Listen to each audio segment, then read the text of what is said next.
This is the Inside BJJ Podcast EBI 9 Breakdown. My name is Tim Freeman, and I'm joined with my broadcast partner, Big MF. Yo, what's up, Timmy? Let's do this, man. EBI 9 coming up at the Orpheum Theater. Here we go. The left side of the bracket is featuring Gary, the Lion Killer Tonin, against Jimmy Friedrich.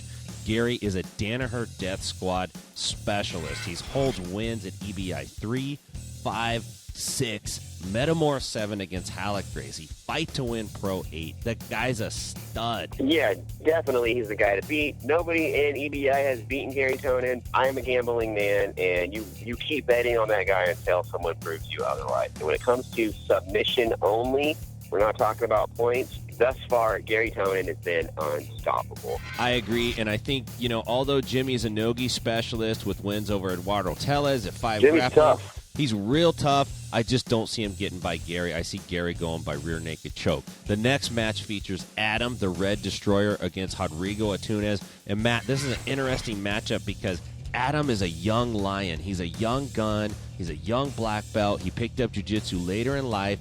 Rodrigo is a black belt under the legendary Mario Sperry. He's been competing in jiu-jitsu all the way back to 1993. He's been training since he was 8 years old. It's a real matchup between the old and the new. Give me an interesting point. It's an interesting matchup between the old and the new.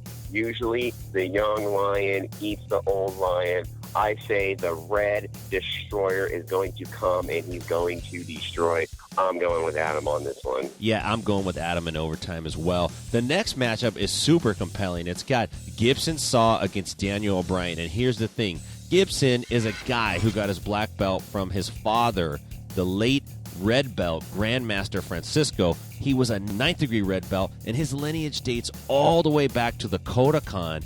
The guy that he learned from fought Elliot Gracie in 1937 to a draw. This Saw family, they're known as the Gracies of the Northeast in Brazil, but he's going up against Daniel O'Brien, who's a modern-day Samson. The guy's a beast. He's got the crazy flip armbar where he literally picks guys up as if he's going to slam them and then drops them into the armbar like a WWE move. Super detailed oriented grappler. Really hard match to pick, Matt. I'm going with strength, size, and power in this one. I'm going with the guy that is so strong you can pick a guy up with one arm, slam him, and hit the armbar.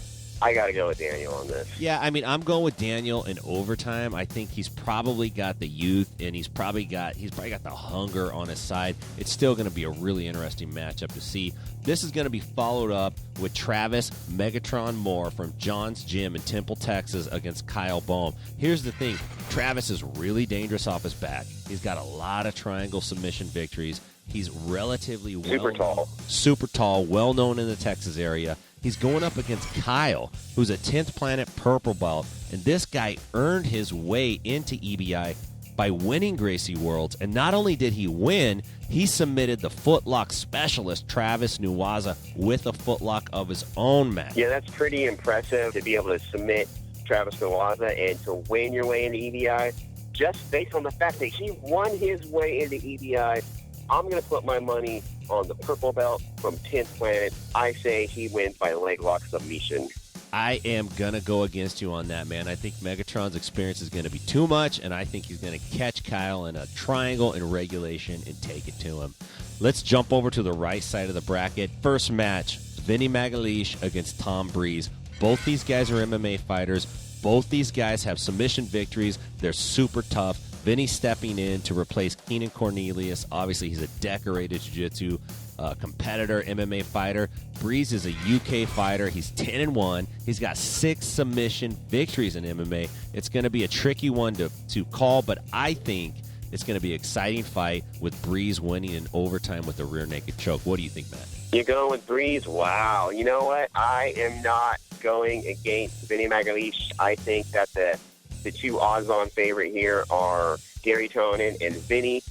I'm going with Vinny on this one. I think Vinny's pants are going to be just a little bit too tight to grapple in, and hey, it's going to be followed up with Elliot Kelly and Jason Flynn. Elliot is a black belt under Marcus Terragrossa. Elliot's a guy who started learning jiu-jitsu while he was teaching English and wrestling in Japan. The Japanese call his style of jiu-jitsu folk jiu-jitsu. He's got a lot of tricky chokes mixed with a bunch of good wrestling. He's super solid on his feet. He's very active active in the jiu-jitsu scene right now of all kinds. He puts the gi on, takes the gi off. Man, he'll fight anybody, anywhere.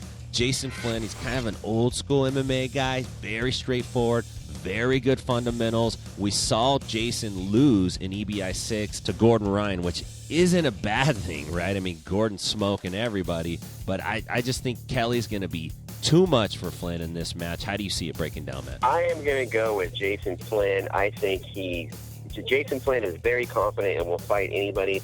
I think his confidence is going to be the thing that carries him over in this. I disagree, man. I think that Elliot's going to win in overtime on escape points. The next match features Matt KIRCHWEHM against Ryan Walsh. I really don't know anything about Matt. I tried to find info. I just don't know anything. I'm just being honest. I don't know anything about this guy. I like his name. He's got a great name, right? But I do know that Ryan Walsh is a Kyotera brown belt, and here's what we know about the Kyotera competitors. They're always prepared. They win all the time. We saw it with Yuri. We saw it with Kyle's brother Kim. When they come into a match, they're prepared. They're ready. They always put their best out there. I had a chance to watch Ryan get ready for EBI 9, and he's hungry, man. He's a young dude, and he's hungry, and the stage is ready for him. I'm going to go with Ryan Walsh in this match, Matt. I completely agree. Anyone who's training with Kyotera is going to be ready. Yuri's training with Yuri Samos, training with Benji. All those guys are tough. They're always ready. Kim Tara, those guys always bring it, and I got to go with him as well. Let's jump down to the last match on the right side of the bracket. It's going to feature Daniel STRAUSS, the Raspberry Ape, against Quentin Rosenweig. Look, Daniel, he's a black belt under Hodger Gracie and Nick Brooks in the UK. Man, it doesn't get better than that. This guy's a beast. This guy's grandpa is a World War II hero in Switzerland. He likes the neck. He goes for it often. We saw him do that against AJ Agazarm, and he almost caught AJ, and AJ's super hard to finish. Quentin's an ADCC veteran. He came off of a tough loss to Kyle Griffin, the younger brother of Tyson Griffin. I just think Daniel's just too big for Quentin. I see Daniel winning this thing as well. He's super big. He's super strong. He's super experienced. I see, as a matter of fact, I would say he's my third pick to win this whole thing. If somehow lightning strikes and Gary Tonin gets struck by lightning and Vinny Magalhães stubs his toe, I think this guy's going to take it. Yeah, I mean, I think you're right in that aspect, on the fact that he's going to take it. If we just talk about left side versus right side of the bracket, I really see this breaking down to Gary Tonin coming up on the left side. Even though he's underweight, even though he's smaller, you don't bet against him, man. You don't bet against Gary. I think he's going to go up against Elliot Kelly in the finals. And although I think Elliot Kelly is a really talented grappler, I just don't see anybody getting past Gary Tonin right now. I think Gary Tonin's going to heel hook him for the win. I don't know who's going to go against Gary Tonin, but I know that Gary Tonin is going to win. My money is on the Danaher Death Squad until somebody proves me otherwise. Yeah, it's got to be, right? I mean, until someone proves you otherwise, it's got to be. These guys are solid, and they're ready. It's going to be a great night of fights at EBI 9. Make sure you check it out.